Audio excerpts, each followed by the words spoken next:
Hey y'all, it's blacknetizen again. So Jackson is going to be in a Pepsi ad. I'm guessing China is using the same team that they used for Kendall Jenner's Pepsi ad over here.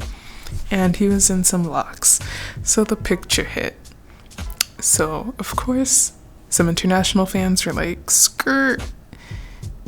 It seems like you fashioned your hair to look like a mop in the name of locks. That's a little 1, gross, 2, appropriative, 3, disrespectful. I didn't really hear much about it when it was just the picture. But Jackson responded, and it was basically, I respect all races, and I didn't mean to disrespect anyone. This is just how the hair was. This is just how I chose to wear my hair, blah, blah, blah, blah, blah. If you don't like it, then you can get off my page. Haters gonna hate. I don't know if that was all one comment, but these were all comments from Jackson. And that's where we went off. All the way off. And rightly so. Okay, here's my perspective. And I'm gonna discuss this with Devana, but we're having a few scheduling technical difficulties and stuff, so I'm not sure when it's going to get out.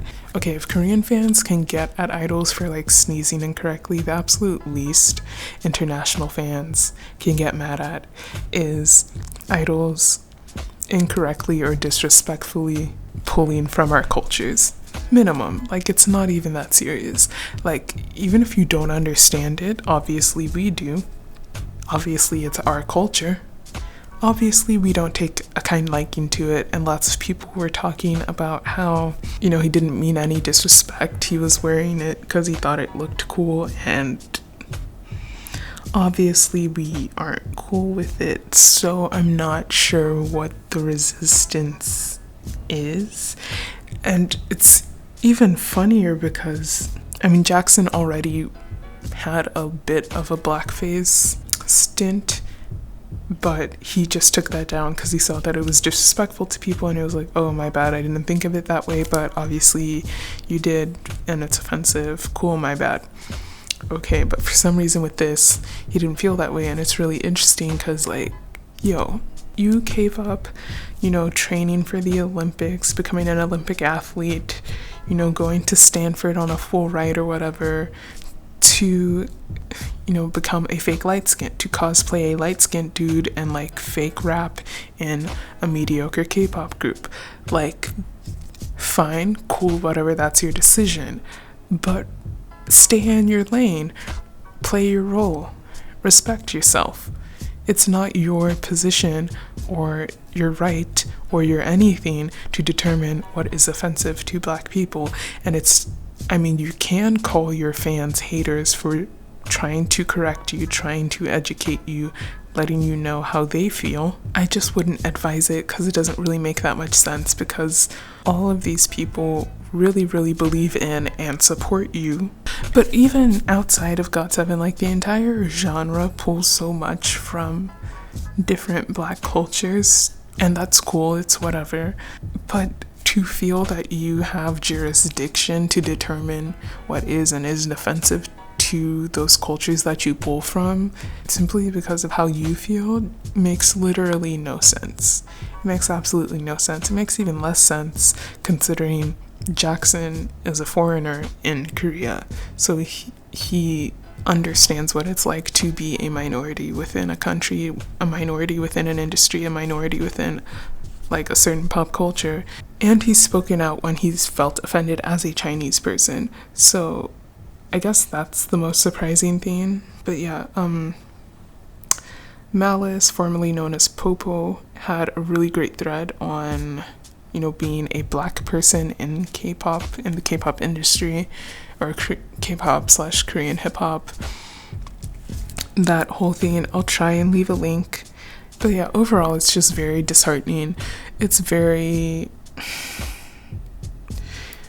I don't even know how to say it, but I've been trying to get into GOT7. After this, I don't give nary a care about GOT7.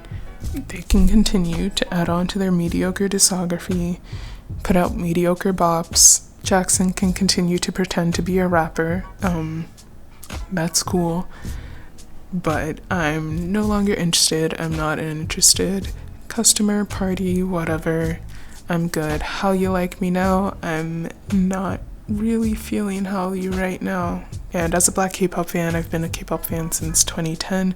This always happens.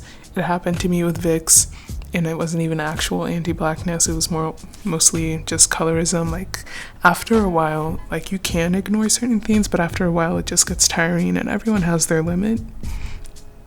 I'm not saying if you still like GOT7 or you still like Jackson that you yourself are anti-black, but you need to recognize why people are valid in coming at him, especially after his responses. You need to recognize that it's not just haters, it's actually a lot of fans. It's a lot of black fans who really believed in him and really supported him and were genuinely disappointed and trying to quote unquote educate, even though that's not our job. We don't get paid.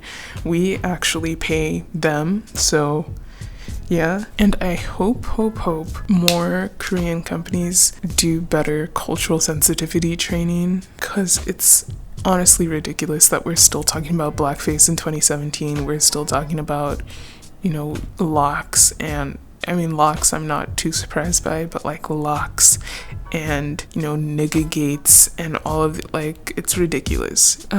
Let me know what you thought in the comments down below. Did you think people overreacted? Do you think Jackson overreacted? Do you think it would have been not so bad if Jackson just apologized again? Or feel free to get at me at blacknetizen anywhere on the interwebs aside from MySpace and AIM. Also consider becoming one of my favorite netizens and subscribing. Feel free to like, share, whatever, and thanks for watching.